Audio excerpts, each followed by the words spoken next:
오늘 우리 함께 나눌 말씀의 제목은 통치하시는 하나님입니다. 지난주부터 하박국서를 묵상을 하고 있죠. 그래서 하박국이라고 하는 선지자에 대해서 간단하게 그 배경과 함께 살펴봤고요. 하박국서의 특이점이 뭐라고 그랬는지 혹시 기억나시나요?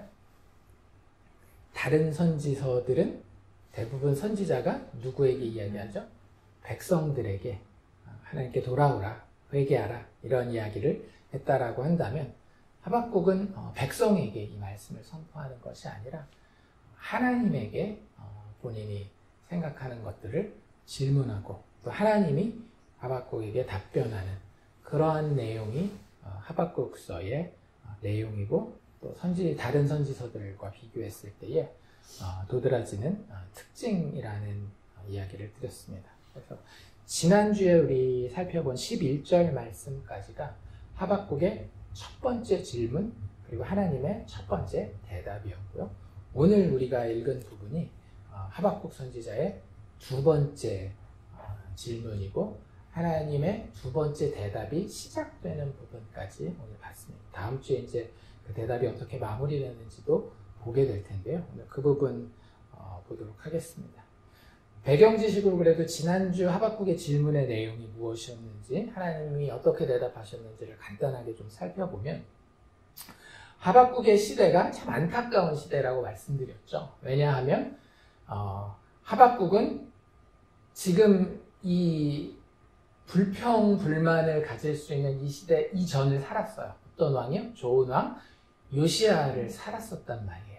그리고 그와 함께 종교개혁을 했었던 많은 사람들, 하나님 앞에 다시 돌아가고 백성들을 하나님께로 이끌었었던 그런 사람들을 알고 있었는데 그 시대가 지나고 그의 아들들이 왕이 되고 그러는 과정 가운데에 하나님을 섬기지 않는 자들이 세상적으로 이야기하자면 더 높은 지위에 올라가고 그들의 어떤 가정생활이나 도덕성을 살펴봤을 때는 도저히 지도자의 자리에 올라간다는 것은 생각할 수 없는 그런 환경 가운데에 지금 하박국이 처해 있었습니다. 그리고 그런 사람들이 이끌고 가는 사회에는 정말로 많은 어떤 포악함이라든지 죄악의 모습이라든지 서로 분열해서 다투는 변론과 분쟁의 모습들이 있었고 이것에 대해서 하박국은 이렇게 묘사했죠. 정의가 전혀 시행되지 못합니다. 악인이 의인들을 에워싸고 있습니다. 정의가 굽게 행하여집니다. 라고 이야기를 하면서 악인들로 인해 정의가 굽어진 유다 왕국에 대해서 그것과 대비되어 하박국은 침묵하시는 하나님의 모습을 보면서 어떻게 이럴 수 있겠습니까? 언제까지입니까? 어찌하여 이렇습니까? 라는 불평 섞인 질문을 했었어요. 그렇죠? 기억나시죠? 그것에 대해서 하나님은 뭐라고 대답하시죠? 그렇게 구질구질하게 그건 이렇고 저건 저렇고 그렇게 설명하지 않으셔요. 그냥 하나님이 그래? 그럼 내가 이런 일을 행할게 라고 그냥 간단하게 대답하십니다. 그래서 1장 5절에서 11절까지의 내용은 그냥 짧게 요약하면 내가 갈대아 사람들을 일으킬 것이고 그들이 와서 네가 지금 불평하고 있는 이 불의한 유다 왕국을 칠 것이다 라고 이야기하시죠. 그래서 여기서 이야기하는 갈대아 사람들은 어느 나라 사람들이었어요? 바벨론이라고 하는 그 당시는 아직은 최고의 정점을 찍지 않은 아직은 애굽의 세력도 만만치 않고 또 아수르라고 하는 나라도 꽤나 힘을 그래도 떨치고 있는 상황이었는데 그 상황에서 하나님이 갈대아, 즉 바벨론이라고 하는 나라를 일으켜서 네가 그렇게 불평하는 불의가 가득 찬 이 유다 왕국을 심판할 것이다 라고 그렇게 선언하는 대답하시는 모습을 봤습니다. 그래서 우리가 그 부분을 통해서 분명히 기억해야 될 것은 무엇인가 하면 하나님은 절대 불의를 그냥 넘어가지 않는 분이라고 하시는 거예요. 하나님은 불의를 심판하고야 마시는 하나님이라고 하는 사실을 우리가 분명히 깨달아야 할 것입니다. 하나님 앞에서는 어떤 죄악도 어떤 불의도 그저 넘어가지 않고 공의롭고 거룩하신 하나님 앞에 엄중하게 심판을 받을 것이며 그 심판에서 벗어나는 유일한 길은 하나님의 자비에, 하나님의 은혜에, 예수 그리스도의 십자가에 우리 스스로를 맡기는 길 말고는 없다라고 우리가 그런 결론을 내렸었습니다. 오늘 두 번째 하박국의 질문은 이제 이 배경에서 연결되는 거예요. 하박국이 이 이야기를 듣고 금방 태세 전환을 합니다. 첫 번째 그 질문에서는 하나님에 대한 찬양이라든지 하나님에 대한 어떤 신뢰 표현 이런 것들이 전혀 들어있지 않았어요. 그냥 2절 말씀 보시면 여호와여 그냥 하나님을 부르는 것에서부터 부르짖어도 듣지 않으시고 구원하지도 않으시고 이런 계속 그런 이야기만 했는데 두 번째 질문을 할 때는 하박국이 완전히 태세 전환을 합니다. 그래서 하나님에 대한 찬양과 신앙의 고백을 해요. 그러니까 하나님이 사실은 무서운 줄 알아야 우리가 제대로 하나님을 대우할 수 있는 것 같아요. 그러니까 계속해서 구약의 지혜서들이 뭐라고 얘기를 해요? 여호와를 경외하는 것이 지혜의 근본이다라고 이야기를 하잖아요. 그냥 내 친구 하나님 예수님처럼 이렇게 막 항상 웃고 우리를 안아주시고 받아주시고 우리가 죄져도 다 포함해 주시는 그런 하나님으로만 아는 것은 사실은 하나님을 제대로 아는 시작점이 될 수가 없다라는 사실을 좀 잘 기억하면 좋을 것 같아요. 지금 하박국은 굉장히 긴장하고 있습니다. 이유가 뭐예요?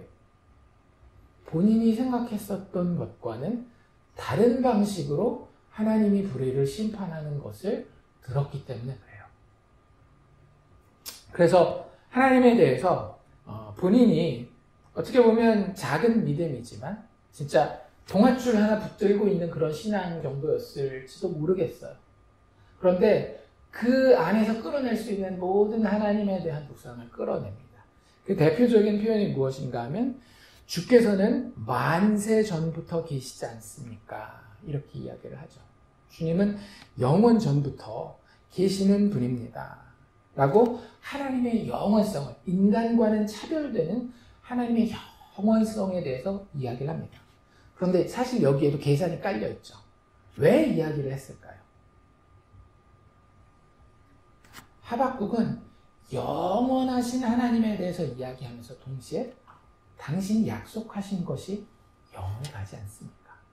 영원하신 분이 약속하신 내용은 영원하지 않습니까? 라면서 하나님의 약속의 영원성, 약속의 불변함에 대해서 이야기하기 위해서 하나님이 만세 전부터 계십니다. 라고 하나님에 대해 고백하고 있는 거예요. 이건 사실은 근데 하박국 스스로가 믿고 있는 내용이었습니다.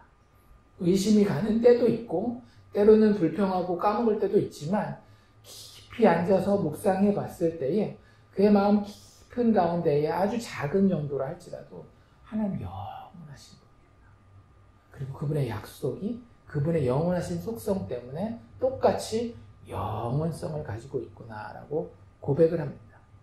왜 그 약속을 끄집어내겠어요, 지금 까딱 잘못하면 유다라고 하는 이제 정말로 그루터기처럼 남아있는, 불타버리고 남아있는, 밑둥만 남아있는 것 같은 이 유다라고 하는 하나님의 나라가 지금 하나님의 말씀 그대로라고 한다면 어떻게 되는 거예요? 바벨론이라고 하는 나라가 와서 싸그리 몰살시키게 되는 그런 상황을 맞게 된 거예요. 지난주에도 말씀드렸지만 바벨론은 악명이 높았습니다. 바벨론이 지나가는 곳에서는 어떤 생명체도 남지 않는다. 심지어는 식물도 남지 않는다라고 하는 그런 그 바벨론에 대한 무서운 이야기들이 다 퍼져 있었고 사실 그게 현실이었기 때문에 그런 일이 유다 땅에 벌어진다라고 한다면 하나님의 약속은 어떻게 되는 겁니까?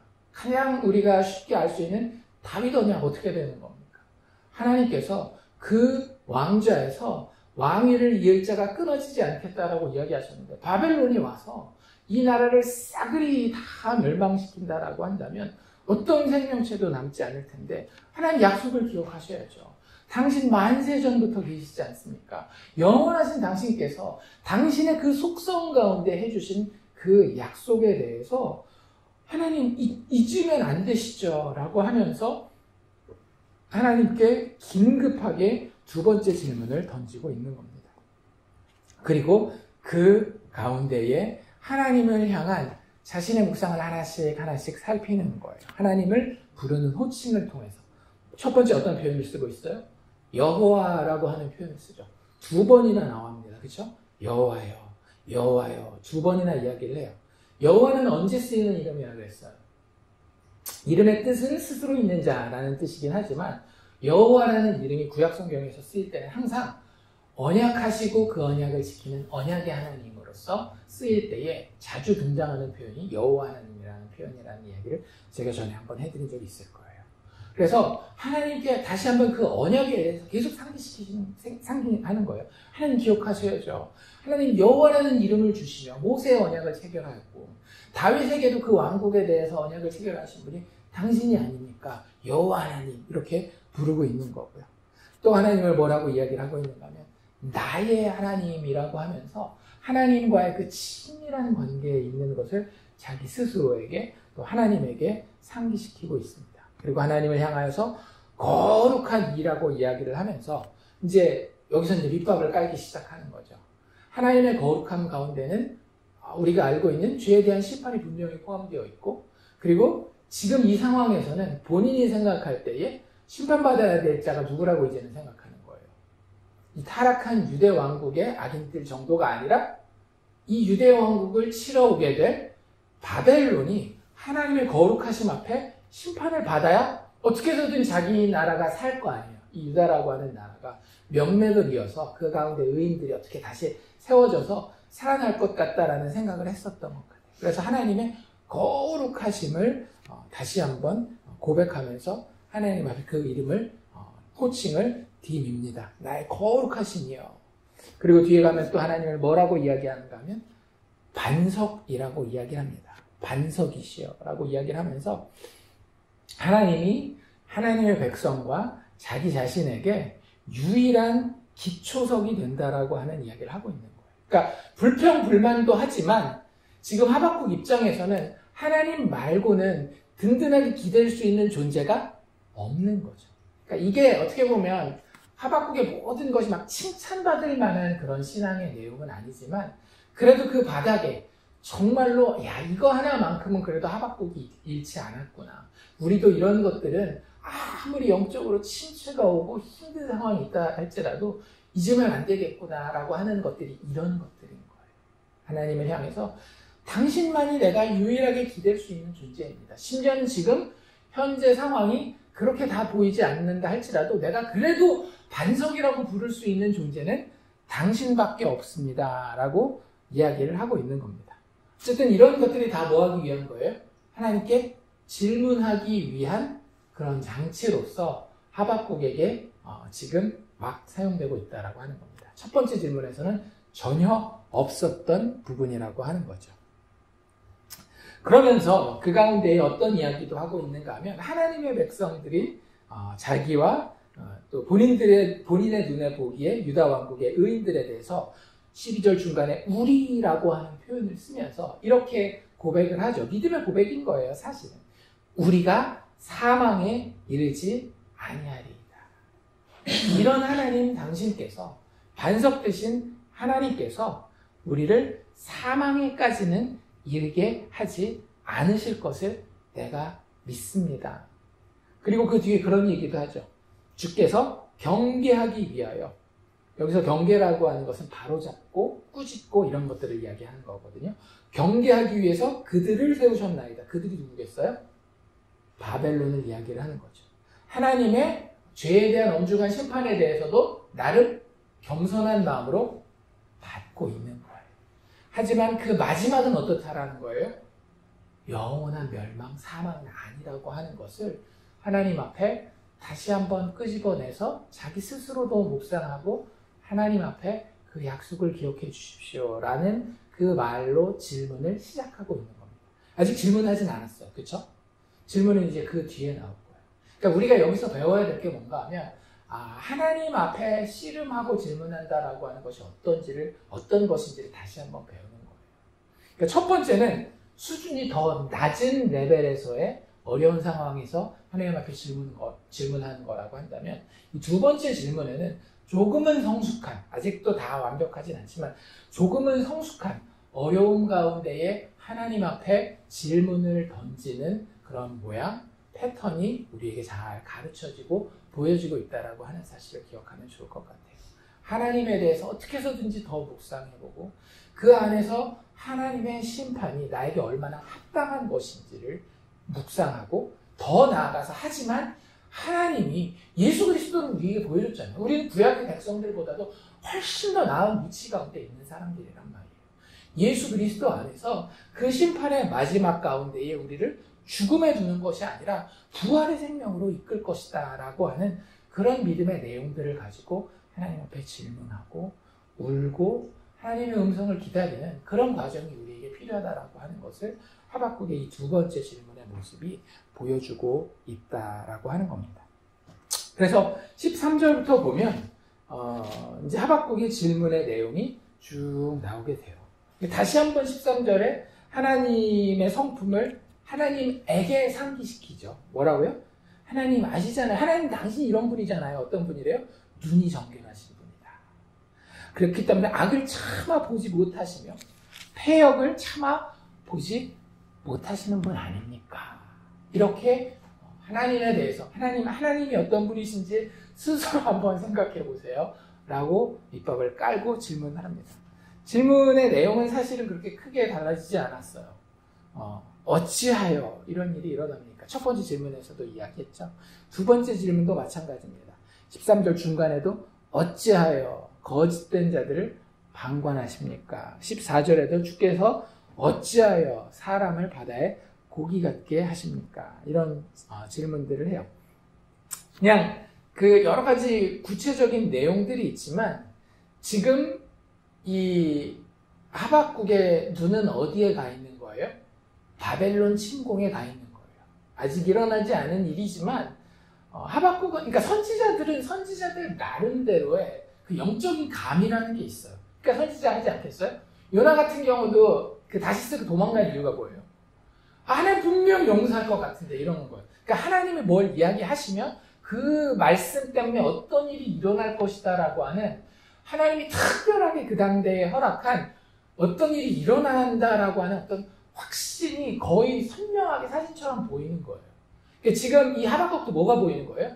아직 일어나지 않은 일이지만 하나님께서 쓰시는 심판의 도구인 바벨론이 유다 왕국에 들어와서 그 왕국을 처절하게 짓밟는 그게 너무나 현실처럼 자기의 마음 가운데의 그림으로, 이미지로 확 떠오르고 있는 그런 상황입니다. 그 바벨론이 들어오는데 그 바벨론이 유다 왕국을 짓밟을 텐데 하나님 어찌하여 방관하시며 어찌하여 잠잠하십니까? 어찌하여 그들이 사람을 바다의 물고기같이 다스린 자 없는 벌레같이 대우하게 하시나이까? 하나님 어찌하여 그들이 이런 나라들을 유다 같은 바벨론보다는 그래도 좀 나은 의로운 나라잖아요. 이런 나라들을 무자비하게 멸망시키는 것이 옳으니까? 라고 지금 질문하고 있는 겁니다. 여기 되게 문학적인 표현들이 많이 나왔는데 그런 것들은 한번 읽어보시면서 이렇게 이야기를 하는구나. 근데 진짜로 낚시하고 투망으로 거두는 것처럼 사람들을 포로로 잡을 뿐만 아니라 정말로 많은 생명들을 죽이고 파괴하고 하는 그 바벨론에 대해서 정말로 치를 떨어하면서 어떻게 그런 일이 이 유다 가운데에 일어날 수 있는가라고 불만 섞인 두 번째 질문을 하나님 앞에 던지고 있는 거죠. 참 재밌지 않나요? 첫 번째로 하박국이 첫 번째도 불만 섞인 질문이었죠. 첫 번째 질문은 왜 했어요? 영어로 굳이 표현한다라고 하면 too little God. 하나님 왜 이렇게 하는 게 없습니까? 이 얘기였잖아요. too little. 이렇게 악한 자들이 유다 가운데 많은데 그 사람들한테 하나님 하는 게 없네요. 이렇게 얘기를 했어요. 근데 지금 두 번째 질문은 딱 바로 상황태에서 바꿔서 too much. 하나님 어떻게 이렇게 심하게 심판하실 수가 있습니까? 그러니까 이게 참 아이러니한 거예요. 여기서 우리가 기억해야 되는 건 뭐냐면 하박국이 영적인 오류를 범하고 있다라고 하는 거죠. 두 가지 오류를 우리가 찾아볼 필요가 있는데요. 사실 이게 우리에게도 많이 일어납니다. 예수 믿고 내가 신앙에 성숙했다라고 이야기를 해도 자주 빠지기 쉬운 영적인 오류들이에요. 첫 번째는 뭐냐 하면 악인과 의인들을 구분하는데요. 상대적인 기준을 가지고 구분한다라고 하는 거예요. 하박국이 이야기하는 의인은 어떤 의인이었어요? 유다 사회에서 악한 사람들이 있었잖아요. 하나님께 예배도 하지 아니하고 도덕적으로도 좀 악한 일들을 막 많이 하는 이런 사람들, 가난한 사람들 돌보지도 않고 포악하게 욕심부리고 뭐 거짓말도 많이 하고 사회를 혼란하게 만들고 이런 사람들에 비교해서 나름 요시야의 종교개혁에도 참여했고 하나님께 여전히 이런 힘든 상황 가운데서도 예배도 드리고 있고 이런 사람들, 모세 율법대로 살려고 애쓰고 이런 사람들의 의를 아까 그렇지 못한 악인들과 비교한 상대적인 의였다라고 하는 거죠. 여러분들 그렇게 생각하면은요, 이 논리의 가장 큰 약점이 뭔지 아세요? 나는 항상 뭘까요? 의인이에요. 절대 사람이 상대적인 의의 기준을 가졌을 때 자기를 악인에다가 둘 수가 없습니다. 뭐 여러 가지 측면에서 그런 사람을 이야기할 수 있겠죠. 저 사람 위선자다 이렇게 얘기를 할 수 있는데 영적으로 이야기했을 때 이 사람에게 가장 큰 불행은 뭔지 아세요? 상대적인 의의 기준을 가졌고 그 결과 자기는 항상 의인일 수밖에 없는 이 사람의 가장 큰 영적인 약점은 뭐냐면, 불행은 뭐냐면 구원자를 필요로 하지 않는다는 거예요. 그럴 수밖에 없지 않나요? 왜? 나는 뭐니까? 의인이니까. 세상에 불의가 너무 많은 거 알겠어요. 그리고 하나님이 심판하셔야 되는 것도 알겠어요. 그런데 나는 뭐예요? 완벽하진 않지만 그 상대적인 의의 기준에 많은 경우에 살짝 걸려서 그 위에 있거나 꽤나 괜찮은 위치에 있다라고 본다라고 하는 거예요. 하박국이 이 첫 번째 질문을 통해서 사실 첫 번째 질문의 그 궁극적인 핵심 요구는 뭐였던 거예요? 하나님 심판해 주십시오. 이거잖아요. 왜 이렇습니까? 어찌하여 이렇습니까? 라고 하는 건 하나님 지금 하나님이 원래 하셔야 될 일을 못하고 있으니까 심판하십시오. 이게 질문에 그 숨어있는 실제 요구사항이었단 말이에요. 그때 하박국 뭐라고 생각했겠어요? 근데 나도 죄인이니까 나도 심판해 주세요. 이렇게 생각했겠어요? 천만의 말씀이에요. 그 상대적인 의의 기준에서 봤을 때 나는 의인이라고 하는 거예요. 그런데 하나님의 의는 어때요? 상대적인 의예요? 아니에요. 절대적인 의예요. 하나님 앞에는 로마서를 통해서 사도 바울이 이야기한 것처럼 의는 없나니 하나도 없다라고 하는 거예요. 하나님이 그 누구를 심판하셔도 하나님은 의로운 분이라고 하는 거예요. 그러니까 하나님은 바벨론을 사용하건 아니면 천사 같은 나라를 사용하건 한 나라를 심판하실 때에 전혀 양심의 가책을 느끼지 않으셔도 될 만한 타당성을 가지고 있을 의의 기준을 가지고 계시다라고 하는 거죠. 요시야 왕의 경우도 그렇고 요시야 왕의 신하들이나 그 종교개혁을 같이 옆에서 도왔었던 사람들도 하나님의 의 앞에서는 하나님 내가 이만큼 했으니 하나님이 나를 의롭게 보셔야 되지 않겠습니까? 라고 자랑할 수 있는 자가 있다 없다? 한 명도 없다라고 하는 거예요. 그러니 하나님이 바벨론을 사용해서 유다 왕국을 치겠다라고 했을 때 하박국은 이해할 수가 없었던 거죠. 하박국은 여전히 어떤 기준에서 보고 있어요? 상대적 의의 기준에서 보고 있는 거잖아요. 아까 유다 왕국 내에서는 하나님을 잘 섬기는 의인들과 하나님을 잘 섬기지 않는 악인이라고 하는 상대적인 그 기준을 가지고 따졌다면 이제는 어떤 기준에서 따지는 거예요? 그래도 그런 사람들이 섞여서 그나마 하나님을 섬기고 많이 그렇게 포악하지 않은 나라 유다와 하나님을 알지도 못하고 늘 포악한 것을 가지고 정복을 일삼는 바벨론이라고 하는 나라를 상대적인 의의 기준으로 의로운 나라, 악한 나라로 보고 있는 거예요.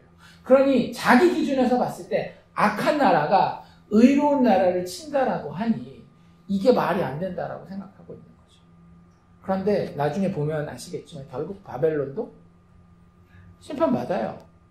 단지 하나님이 그를 사용하시는 데 있어서 타이밍이 있을 뿐이죠. 우리 지난주에 본 것처럼 절대 놓치지 말아야 되는 게 뭐냐면 하나님은 이게 하박국이 고백한 그대로예요. 눈이 정결하심으로 악을 참아 굴지 못하시는 분이에요. 그런데 그게 그 악이라고 하는 것은 상대적인 악이 아니라 절대적인 악을 이야기하는 거죠.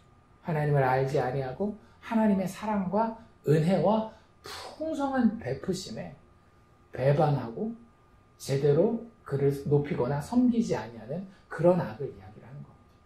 거기에 있어서는 그 어떤 나라도 그 어떤 개인도 자유롭지 못한 죄인이요 악인이라고 하는 사실을 하박국은 놓치고 있는 겁니다. 지금. 그 다음에 두 번째, 하박국이 오류를 범하고 있는, 영적 오류를 범하고 있는 것은 그런 어떤 의에 대한 구분, 악인과 의인에 대한 상대적인 구분에 더해서 하박국이 지금 범하고 있는 영적인 오류 또 하나는 뭐냐 하면 하나님 왜 잠잠하십니까? 라고 이야기하는 거예요. 하나님에 대한 믿음이 전혀 없진 않았습니다. 그쵸? 그런데 그 하나님의 살아계심에 대한 영적인 감각이 너무나 둔해져 있는 거예요. 뭐만 가지고 지금 판단하고 있어요? 눈에 보이는 것만 가지고 판단하기 때문에 그래요. 나의 눈에 보이는 어떤 것이 움직이면 하박국은 뭐라고 생각하는 거예요? 하나님이 일하시는구나. 그런데 나의 눈에 보이는 어떤 것이 변화가 없으면 하박국 뭐라고 생각한 거예요? 하나님 왜 잠잠하십니까? 라고 생각한다라고 하고 있는 거죠. 근데 그래요 안 그래요? 전혀 그렇지 않다라는 거예요. 본인이 생각할 때에 야 어떻게 이 유다 땅에 악인들과 의인들이 있는데 하나님 아무것도 안 하고 손 놓고 계십니까? 라고 이야기할 때도 하나님은 저 멀리에서 바벨론을 차근차근 세우고 계셨고 지금 하나님 어떻게 이 바벨론이 와서 이 나라를 바벨론보다 더 선한 나라인 이 유다를 치는데 하나님 잠잠하실 수 있습니까? 하고 있을 때도 하나님은 이미 걱정하지 마. 내가 페르시아를 세워서 이 나라도 심판할 거야. 그 계획을 말씀하시지 않았지만 이미 하나님은 한 번도 자기 할 일에 대해서 게으르거나 손을 놓고 잠잠히 있으신 적이 없다라고 하는 거예요. 이스라엘의 역사가 증명하였고 예수님의 오심이 그것을 확증하였을 뿐만 아니라 지금 오늘을 살고 있는 하나님의 백성들에게도 하나님은 졸지도 주무시지도 아니하시는 우리가 언제든지 신뢰하고 의지할 수 있는 분이라고 하는 사실에 대해서 하박국은 오해하고 있었던 거죠. 왜? 영적인 눈을 뜬 게 아니라 육적인 눈을 떴기 때문에. 육적인 눈은 뭐밖에 못 봐요? 3차원의 시간과 공간밖에 못 봅니다. 그래서 내가 내 공간에서 물리적으로 움직이는 일들이 변하지 않으면 내가 원하는 시간적인 타이밍에 맞춰서 하나님이 일하시지 않으면 무조건 하나님은 일하시지 않는 하나님이 되는 거예요. 우리가 그런 오류를 너무 많이 범하지 않습니까? 우리가 기도할 때에도 하나님을 향한 소망을 가질 때에도 세상과 사회와 내 인생에 대한 불평불만을 가질 때에도 우리는 자꾸 얻으려고 하는 성향이 짙어요. 눈에 보이는 것, 내 타이밍에 일어나는지에 대한 관심만 가지고 있는 경우가 훨씬 많잖아요. 근데 그래서는 이 땅을 하나님의 자녀로서 하나님의 백성으로 살 수 없습니다. 이 뒤에 나오는 표현이지만 오직 의인은 뭐로 산다 그랬어요? 눈에 보이는 거? 아니요. 믿음으로 산다. 생명이 우리가 정말로 사는 것답게 사는 것이 눈에 보이는 것에 의한 확증에 의해서 우리에게 주어지지 않는다라는 거예요. 하박국이 그 오류에 빠져 있는 겁니다. 하나님 왜 잠잠하십니까? 왜 잠잠하십니까? 육신의 눈으로만 본인의 상황과 세상 돌아가는 역사를 바라보고 있는 그 오류에 빠져 있었던 겁니다. 어쨌든 그 가운데 하나님 앞에 질문했어요.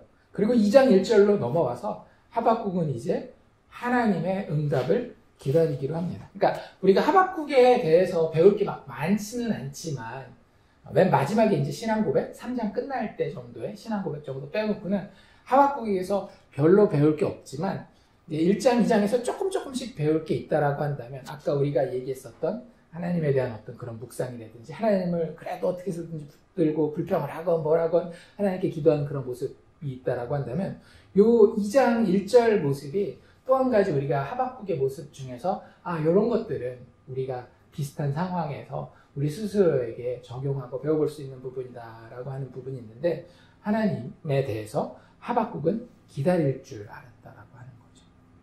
많은 사람들이 어려움을 겪을 때에 예수 믿겠다라고 해놓고 어려움을 겪으면 떠나가는 경우가 되게 많잖아요. 하나님 없나 보다 이런 식으로. 그런데 하박국은 최소한 그러진 않았다라고 하는 거죠. 하나님 앞에 나와서 하나님을 기다립니다.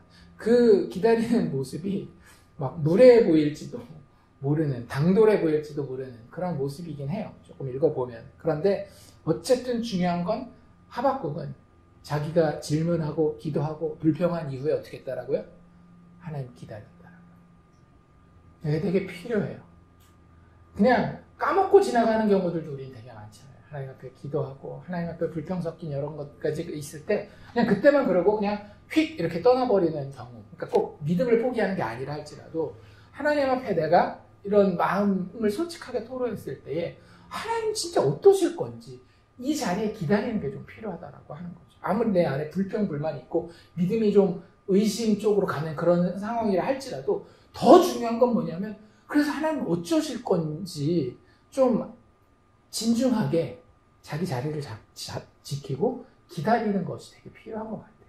그래서 하박국이 지금 기다립니다. 이렇게 이야기하죠. 내가 나의 파수하는 곳에 서며 나의 성루에 서리라. 그리고서 그가 내게 무엇이라 말씀하실지 기다리고 바라보며 나의 질문에 대하여 어떻게 대답하실지 보리라. 이 성루, 파수하는 곳은 어디를 얘기를 하는 거예요? 그 성에서 가장 높은 곳. 바깥에서 무슨 일이 이렇게 쭉 다가올 때 가장 먼저 볼 수 있는 곳이잖아요. 예를 들자면 이런 거예요. 완전히 똑같은 상황은 아니지만 엘리야가 비 오기를 기도했을 때에 저 멀리서 구름이 일어나는 거를 그 앞에 가서 보고 오라고 음종한테 이야기를 하잖아요. 그랬을 때에 그게 보면 누가 제일 먼저 보는 거예요? 그거 보러 나간 그 사람이 제일 먼저 보는 것처럼 성루라고 하는 것은 어떤 일이 그 성에 닥쳐올 때에 제일 먼저 적군이 쳐들어오는 것도 제일 먼저 그 좋은 소식을 가지고 오는 파발꾼이 도착할 때도 제일 먼저 보는 그런 상황이에요. 하나님께서 이 유다 나라에 예루살렘 성에 응답하실 것이 있다라고 한다면 내가 제일 먼저 보겠습니다 라고 올라가서 기다리고 있는 거예요. 그래서 가장 먼저 듣기를 간절함과 열정을 가지고 기다리는 모습이 사실은 부족한 믿음이었지만 하박국의 모습이었다라고 하는 거죠. 반면에 어때요? 어떻게 대답하실지 내가 한번 보리라 하는 이런 모습은 어때요? 무례해 보이는, 좀 당돌해 보이는 그런 기다림일런지도 모를 것 같아요. 하지만 제가 다시 말씀드리는 것처럼 그래도 이게 뭐가 되기 때문에 되는 거예요? 하나님을 인정하는 게 되기 때문에 이렇게 무례라도 할 수 있고 당돌하게라도 할 수 있다라고 하는 거죠. 하나님을 인정하는 기다림으로. 그러니까 아직은 예의 범절을 다 배우지 못한 어린아이 같은 거예요. 무슨 얘기인지 아시겠죠? 존댓말 못 쓰고 아직은 반말밖에 못하는. 그래서 그 하박국에게는 하나님을 향한 친밀함과 기대가 있었던 거예요. 그래서 우리도 이런 것들이 우리의 삶 가운데에 겉에 육신의 눈에 보이는 것에 이끌릴 수밖에 없어요. 아직은 우리가 연약하고 부족한 자들이기 때문에. 그때 진짜 필요한 건 뭐냐면 이런 어린아이와 같은 기다림이라고 하는 겁니다. 내 앞에 솔직하게 다 이야기하고 그 가운데 하나님의 응답하심을, 말씀하심을 내가 기다릴 것입니다. 내가 분명히 바라보고 말겠습니다. 여기서도 그 단어를 분명하게 쓰잖아요. 대답이라는 표현도 쓰지만 말씀하실 것을 내가 기다리겠다. 기도를 통해서건 성경 말씀을 읽는 것을 통해서건 성령께서 나에게 음성을 들려주시고 예수 그리스도를 정말로 현실로 다시 한번 드러나게 하셔서 내 영혼을 깨우치게 될 그 순간을 기대하는 기다림이 하박국에게 있는 것을 보게 됩니다.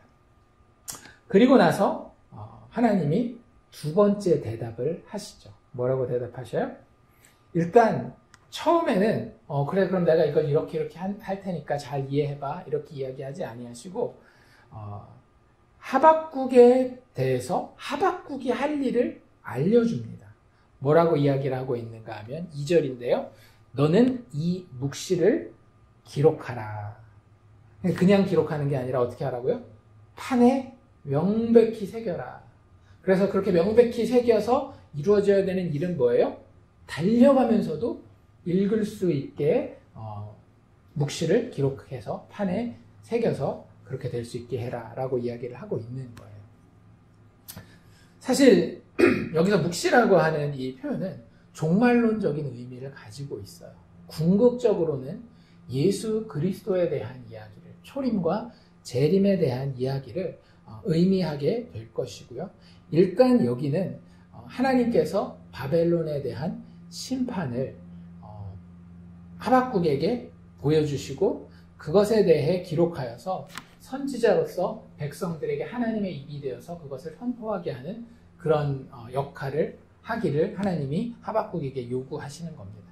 재밌는 건 뭐냐면 하나님의 말씀을 새기게 하는 거예요. 근데 어디에 새긴대요? 판에 명백히 새긴다라고 이야기하고 있죠. 이 모습은 어디에 나오는 모습과 겹쳐져서 보여주는가 하면 모세가 십계명 두 돌판을 받는 그 모습과 분명히 대비되어져서 보여집니다. 그래서 하나님이 그 하박국에게 이 전체를 다 기록하게 하시지는 않았을 것 같아요.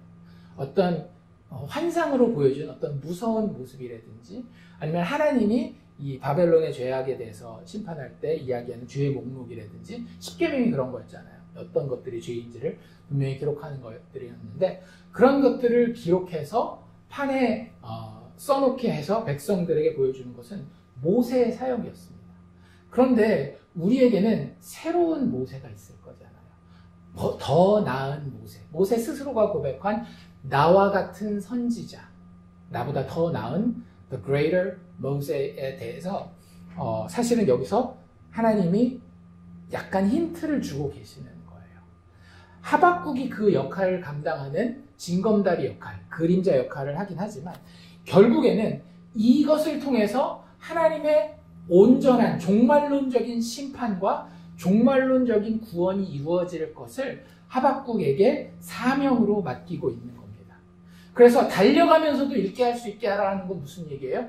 그 어떤 누구도 이제는 핑계댈 게 있다 없다? 없다라고 하는 거예요. 저 못 봤어요. 그런 법이 있는 줄 몰랐네요. 우리가 자동차 사고 나면 가끔씩 그런 얘기 할 수 있잖아요. 한국 살다가 미국 가서 자동차 사고 나면 한국이랑 이 도로교통법이 좀 달라가지고 제가 실수했네요 하면은 뭐 이렇게 좀 얘기할 거리도 있고 뭐 운이 좋으면 경찰이 봐줄 수도 있는 거지만 지금 이 상황은 그런 상황을 절대 만들지 말라라고 하는 거예요. 온 세상과 땅끝이 분명히 하나님의 심판의 기준을 알아서 이것에서 핑계댈 수 없는 하나님의 심판날이 올 것이며 그 가운데에 하나님의 은혜로 인하여서 구원받을 자들도 있을 것이다 라는 것을 분명히 알게 하는 것이 하박국의 역할이라고 하는 거죠. 그리고 결국에 이 역할은 누가 감당하게 되는가 하면 십자가에 달려 죽게 되시는 예수께서 감당하게 된다라고 하는 거죠. 하나님 이 악을 어떻게 하실 것입니까? 걱정 마. 내가 다 심판할 테니 내가 어떻게 심판할지에 대해서 너는 기록만 해놔. 단 조건이 있죠. 의인들은 살 길이 있단다. 그러니까 모세의 역할도 사실 똑같았었던 거예요. 십계명을 통해서 모두 다 죽이는 게 목적이 아니라 그 십계명을 통해서 정말로 내가 어쩔 수 없는 심판의 자리에 있구나라고 깨달은 사람들이 어디로 나오는 거예요? 모세에게 똑같이 줬던 은혜의 자리. 희생 제물을 드리는 제사의 자리로 나왔었던 것. 그 똑같은 일이 하박국에게서 다시 한번 그림자로 드러나고 있는 것이고 더 나아가 예수 그리스도의 십자가 앞에서 분명히 드러나게 될 것을 여호와 하나님은 하박국서를 통해서 우리에게 다시 한번 이야기해주고 있는 겁니다. 그리고 하나님의 대답이 조금 더 나아가는데 이 묵시의 내용이 묵시가 어떤 특징을 가졌는지를 3절에서 다시 한번 이야기해요. 그러니까 첫 번째로 하나님이 대답하시면서 하신 얘기는 하박국이 해야 될 일이라고 했다라고 한다면 두 번째로 하나님이 하시는 얘기는 내가 뭘 할 것이다 이 이야기를 하기 전에 묵시라고 하는 것이 하나님이 선포하시는 예언의 말씀이라고 하는 것이 어떤 특징을 가지고 있는지를 설명하는 부분이 3절에 나와요. 묵시는 어떤 특징이 있느냐? 첫 번째로는 정한 때가 있습니다. 그리고 그 다음에는 그 종말이라고 하는 묵시를 통해서 우리에게 선포되는 종말이라고 하는 것은 속히 이르겠다, 도착한다라고 하는 거예요. 그래서 뭐 결코 이게 우리가 참을성이 없는 거죠. 우리가 참을성이 없어서 왜 이렇게 더디게 하는데 우리는 정말 참을성이 없는 존재들이 많습니다. 하나님은 그것과는 전혀 상관없는 의롭고 거룩하고 완전하신 분이시기 때문에 그 하나님의 기준에서는 정한 때가 있을 뿐만 아니라 그 정한 때의 종말은 속히 이를 것이다 라고 이야기를 하는 거죠. 그리고 우리가 이게 더디다라고 생각하면 자꾸 무슨 생각을 하게 돼요? 그대로 안 되는 거 아니야? 라는 의심을 하잖아요. 그거 같지 않냐? 이렇게 생각을 합니다. 그래서 하나님 이 묵시는 뭐라고 이야기를 하고 있어요? 결코 거짓되지 않다. 반드시 응할 것이다. 라고 이야기하고 계시다라고 하는 겁니다. 그렇기 때문에 그 가운데에서 하나님이 하나님 백성들에게 요구하시는 게 있어요. 뭐예요? 더딜지라도 기다리라는 거예요. 그렇죠? 그러니까 인내라고 하는 것은 그리스도인의 영성에 있어서 정말로 중요한 역할을 합니다. 믿음이 있다라고 하는데 인내심이 별로 없어요? 그 사람 둘 중에 하나예요. 믿음이 없거나 굉장히 너무너무 어린 단계의 믿음을 가지고 있는 사람이죠. 왜냐하면 믿음이라고 하는 것은 내가 육체로 경험하거나 보거나 듣지 못하는 것에 대해서 소망하는 거잖아요. 그렇죠? 근데 그러려면 뭐 해야 돼요? 기다릴 줄 알아야 돼요. 인내할 줄 알아야 된다. 그래서 너희들 스스로 생각할 때는 더디다라는 느낌이 있지만 이 묵시에 대해서 하나님의 백성들이, 하나님의 자녀들이 반드시 가져야 되는 태도는 무엇인가 하면 기다려야 된다라고 하는 거죠. 그러면 지체된다 안 된다? 하나님의 계획, 아까 정한 때가 있다라고 그랬잖아요. 그 정한 때를 지체하지 않고 반드시 응하게 될 것이다. 응답하게 될 것이다. 하나님의 그 묵시는 현실이 되고야 말 것이다 라고 하나님이 이 묵시에 대해서 분명하게 묘사해 주고 계십니다. 그리고 나서 그 이후에 4절부터 사실은 이 3장 시작하기 전까지 2장 끝날 때까지가 묵시의 내용이에요. 오늘은 우리가 그 중에 2절만 읽었는데요. 묵시의 내용은 간단하게 요약하면 이렇습니다. 하나님은 바벨론의 불의에 대해서도 정확히 다 알고 계시고 하나님 모르는 분 아니에요. 다 알고 계셔요. 여기 묘사하고 있잖아요. 그의 마음이 교만하고 속으로는 정직하지 못하다. 술을 즐기고 거짓되고 교만하고 가만히 있지 아니하고 수월처럼 자기 욕심을 넓히고 또 사망 같아서 족한 줄 모르고 자기에게로 여러 나라를 모으며 여러 백성을 모은다. 이거 다 하나님이 알고 계시는 거예요? 모르시는 거예요? 알고 계시는 거예요. 하나님은 바벨론의 불의에 대해서 정확히 알고 계실 뿐만 아니라 그들을 죽음으로 심판하시겠다라는 거예요. 근데 그 뒤에 좀 더 자세한 이야기가 나오지만 오늘 우리가 읽은 부분에서는 이런 부분이 있었죠. 의인은 믿음으로 말미암아 살리라. 그거 거꾸로 뒤집으면 동전의 반대면에는 무슨 얘기가 나오겠어요? 악인은 하나님을 믿지 않고 하나님을 신뢰하지 아니하고 하나님을 겸손하지 않는 것 때문에 그 교만함 때문에 살리라가 아니라 죽으리라는 거죠. 그러니까 하나님의 심판은 진짜 동전의 양면이에요.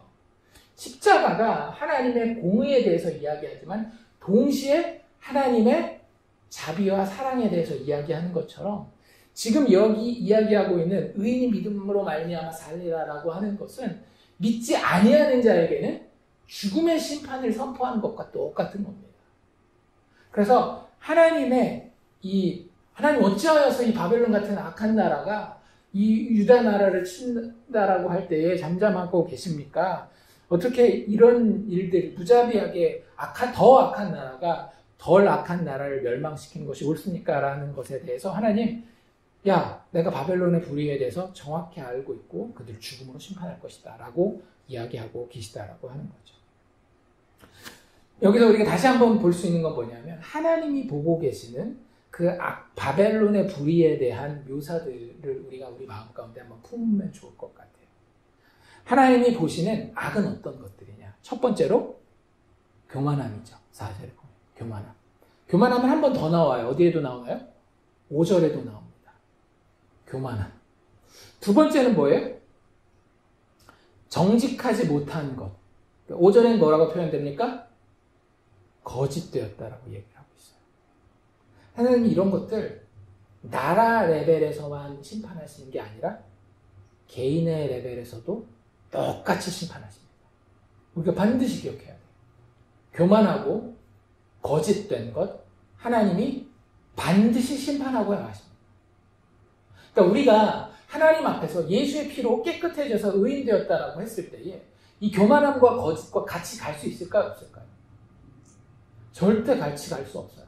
물론 제가 말씀드리는 것은 어떤 행위에서의 완벽함을 이야기하는 건 아니에요. 우리는 행위에서는 여전히 넘어져서 발을 씻어야 되는 일들이 있을 수 있습니다. 그런데 우리의 마음이 그 속에서부터 동의하고 기뻐할 수 있느냐라고 물어본다면 하나님의 믿음의 사람들은 절대 그럴 수 없다고 하는 거예요. 교만하고 거짓되고 또 뒤에 뭐라고 나와 있어요? 술을 즐기는 것, 방탕한 삶을 이야기하는 거죠. 그러니까 예수 믿는 사람들이 지나친 쾌락을 쫓아가거나 지나치게 게으르게 방탕하게 사는 것들 하나님 앞에서 의로운 모습이 아니라고 하나님이 너무나도 분명히 이야기하고 계십니다. 또 하나님이 악이라고 묘사하고 있는 내용이 뭐예요? 욕심에 대해서 이야기하죠. 스월처럼 자기 욕심을 넓힌다. 이 진짜 캄캄한 악인들을 갖다 집어넣어도 끊이지 않고 계속 악인을 나에게 다오하는 스월, 지옥 같은 그 욕심이 인간에게 있는 것을 하나님 보시는 거예요. 나라의 차원에서도 개인의 차원에서도. 그리고 그거 하나님이 분명히 죽음으로 심판하시겠다라고 하는 겁니다. 자기에게 있는 것을 족한 줄을 모르고 늘 여러 나라들을 자기에게 모으고 자기에게 담는다라고 하는 거예요.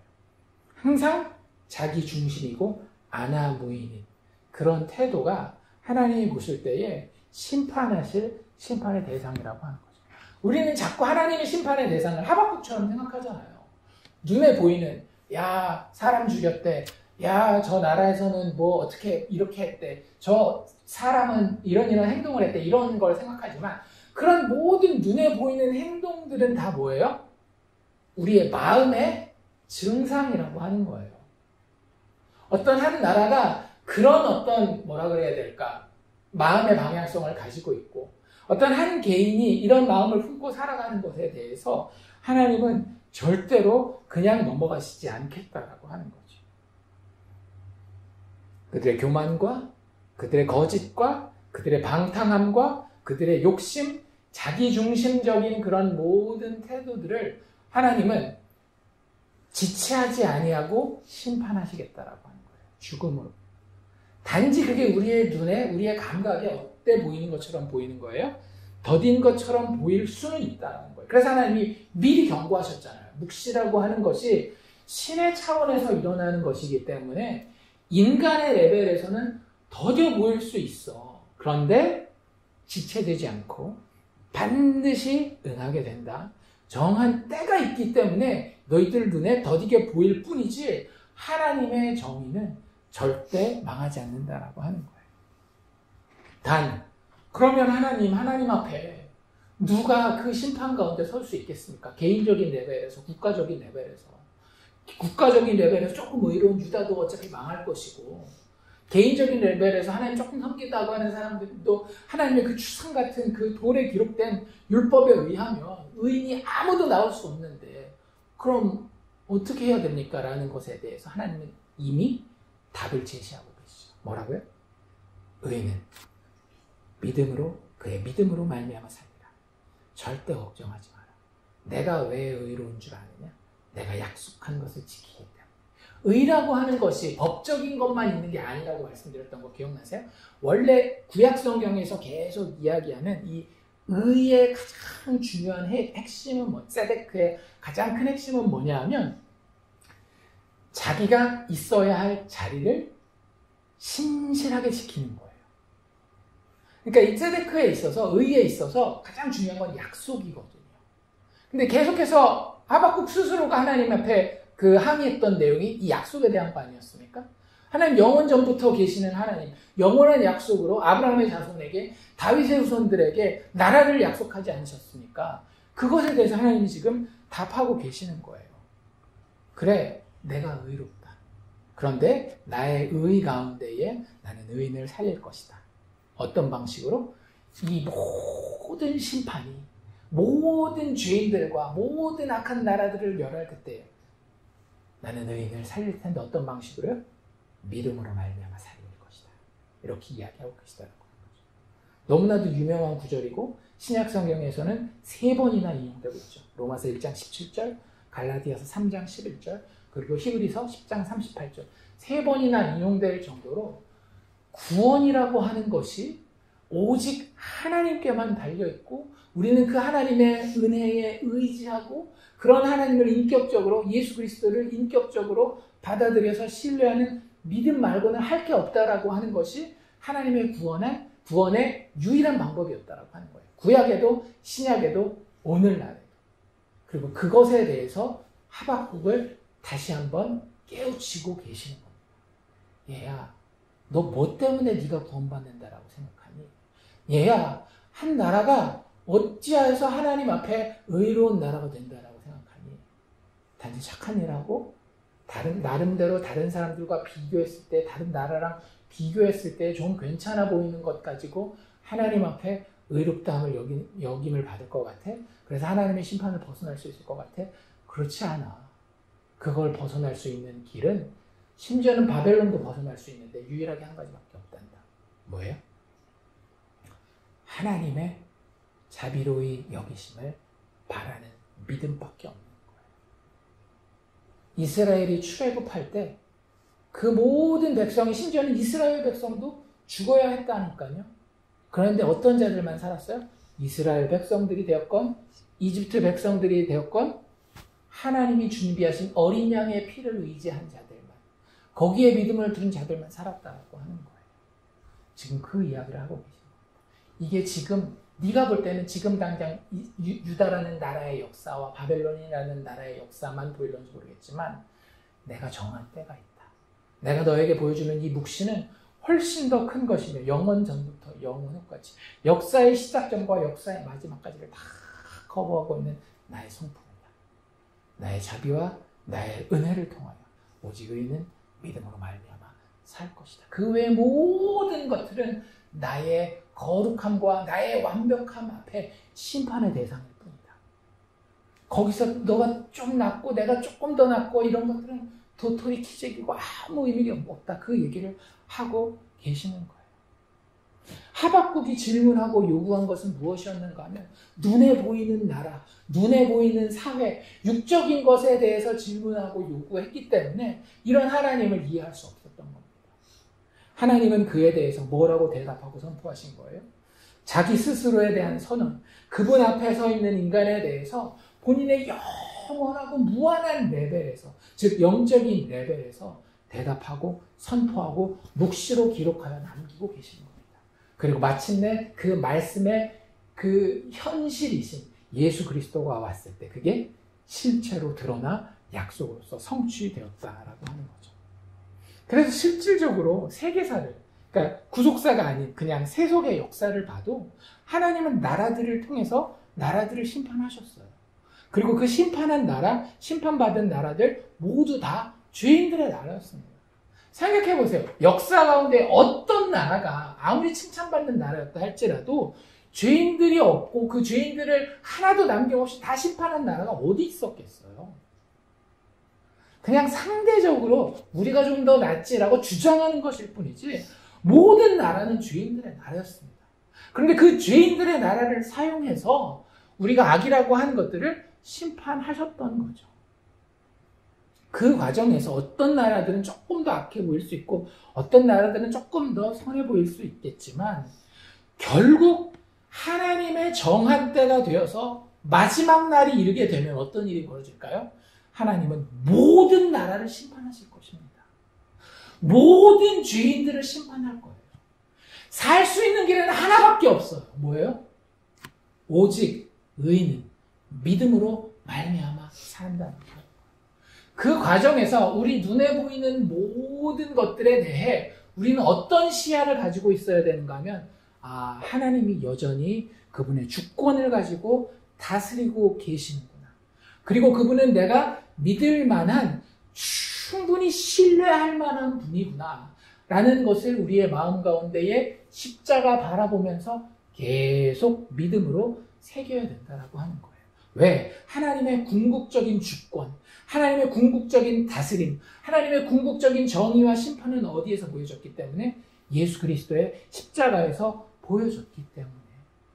그것 말고는 이 세상에서 어떤 나라도 어떤 개인도 하나님 앞에서 살 수 있는 방법이 없다니까요. 유일하게 살 수 있는 길을 하나님이 이미 구약 때부터 알려주시는 거예요. 오직 의인은 그의 믿음으로 말미암아 살리라. 어찌 그런 일이 가능합니까? 하나님이 우리를 대신해서 그 대가를 치르셨기 때문에. 계속 말씀드리지만 고린도후서 5장 21절 하나님이 죄를 알지도 못하신 그분 예수 그리스도를 우리를 대신하여 죄로 삼으신 것, 우리로 하여금 그 안에서 하나님의 의가 되게 하기 위해서 하나님의 아들을 이 땅에 보내주셔서 죽게 하셨다라는 거예요. 그것을 믿는 믿음만이 우리가 이 세상을 바라볼 수 있는 시각을 영적인 시각으로 만들어줄 수 있다라고 하는 겁니다. 그 십자가 앞에 서면은요, 우리는 우리 안에 있는 바벨론의 모습을 보게 됩니다. 그렇지 않나요? 하박국은 이 바벨론의 모습은 나는 아닐 거라고 생각하지만 하나님의 그 대답의 결론은 뭐예요? 네가 유다 안에서 상대적으로 의롭건 아니면 바벨론과 생각해서 상대적으로 의롭건 상관없다. 너희 안에는 모두 다 이런 바벨론이 담겨있다라고 이야기하고 있는 거예요. 십자가 앞에 섰을 때 그 심판을 바라볼 때에 우리는 우리 마음에 있는 교만과 거짓과 욕심과 자기 중심을 바라보게 되는 거예요. 그리고 나 스스로에 대한 어떤 결론을 내리는 거예요? 나는 나 자신을 신으로 삼는 하나님의 심판과 죽음의 대상일 수밖에 없구나라고 하는 것을 깨닫는 거예요. 그리고 예수 그리스도의 손내미심을 통해서 그럼에도 불구하고 예수 믿는 믿음으로 말미암아 그 믿음으로 말미암은 의인만 하나님의 궁극적인 보호와 영원한 생명을 얻게 되는구나. 약속하신 그대로 하나님은 변하지 않으셨구나. 만세전부터 계셨던 그분이 약속하신 그대로 성취하셨고 그것이 나에게 현실이 되는구나를 우리가 고백하게 되는 겁니다.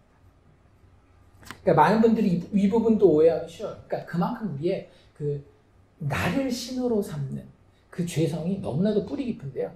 의인은 믿음으로 말미암아 살리라. 이거 자꾸 어떻게 이해해요? 내가 원래 이제 의인이니까 이 의인의 의지력, 나의 의인된 이 선택의 그 강한 의지를 사용해서 믿음이라고 하는 걸 이제 내가 해야 되겠다. 이렇게 생각하는데 아니요. 여기서 이야기하는 믿음은요. 신약성경 에베소서가 이야기하는 선물입니다. 그래서 사실은 원어를 해석하는 몇 가지 방법이 있는데 이건 이제 까딱 잘못하면 나는 의인인데 이 의인이 사는 방식이 의도적으로 믿음을 택하는 것이다. 이렇게 해석하기 쉬운데 조금 더 그런 가능성을 없앨 수 있는 해석은 무엇인가 하면 오직 믿음으로 말미암아서 의인된 자들. 무슨 얘기인지 아시겠어요? 내가 의인이었기 때문에 믿음을 택할 수 있는 게 아니라 믿음 때문에 하나님이 또 자격 안 되지만 아들의 피로 너는 의롭게 된다라고 하는 그 사람만 살리라는 거예요. 그게 하나님이 이 두 번째 대답을 시작하시면서 하박국에게 제일 먼저 깨닫게 하시길 원하셨다고 하는 거죠. 다 보고 있다. 다 알고 있다. 너 내가 싫어하는 게 뭔지 모를까봐 내가 분명히 다시 한번 얘기해 줄게. 그게 바벨론이 되었건 유다가 되었건 네가 되었건 나는 교만을 싫어하고 나는 거짓을 싫어하고, 나는 욕심을 싫어하고, 나는 자기중심적인 걸 싫어하고, 자기를 신으로 하는 거 내가 싫어하고 반드시 심판할 것이다. 그런데 살 수 있는 길이 있다. 뭐예요? 하나님의 은혜 때문에, 그 은혜로 말미암아 믿음을 가지게 되어서 그 믿음 때문에 하나님이 의롭게 인친 자들, 그 사람들은 살 것이다. 자랑할 게 어디 있겠어요? 절대 교만할 수 없는 거죠. 하박국에 대해서 하나님은 이렇게 응답하고 계시는 겁니다. 하나님의 주권은 하나님의 영광과 그 백성의 궁극적인 잘됨, 그 백성들의 영원한 생명을 위해서 지금도 작동하고 계셔요. 그런데 그 작동의 원리는 우리의 육체적인 시각에 의해서 이루어지는 것이 아니라, 우리의 상대적인 기준에 의해서 이루어지는 것이 아니라, 오늘 우리가 본 것처럼, 그리고 우리가 십자가에서 보는 것처럼 하나님의 절대적인 거룩함의 기준에 의해서 이루어진다라고 하는 사실, 그 주권이 실행된다라고 하는 사실, 하나님이 그렇게 통치하고 계시다라고 하는 사실을 우리가 다시 한번 우리 마음 가운데에 새길 수 있기를 원합니다. 십자가의 예수 그리스도가 이 일을 약속대로 의롭게 성취하셨고, 그 앞에는 이제는 영원한 심판과 영원한 구원만 놓여 있을 뿐이에요. 그리고 만약에 우리가 영원한 구원 가운데 속해 있는 자라고 한다면, 그것은 나에게서 나오는 어떤 자랑할 만한 의의가 있기 때문이 아니라, 오로지 하나님께서 믿음을 우리에게 주셔서 그 아들 하나님의 자비와 사랑을 바라볼 수 있게 해주셨기 때문에 우리가 그 믿음을 가지고 하나님 앞에 의로운 자로 서서 구원받게 된다라고 하는 사실을 이 말씀 통해 우리가 다시 한번 기억할 수 있기를 원합니다.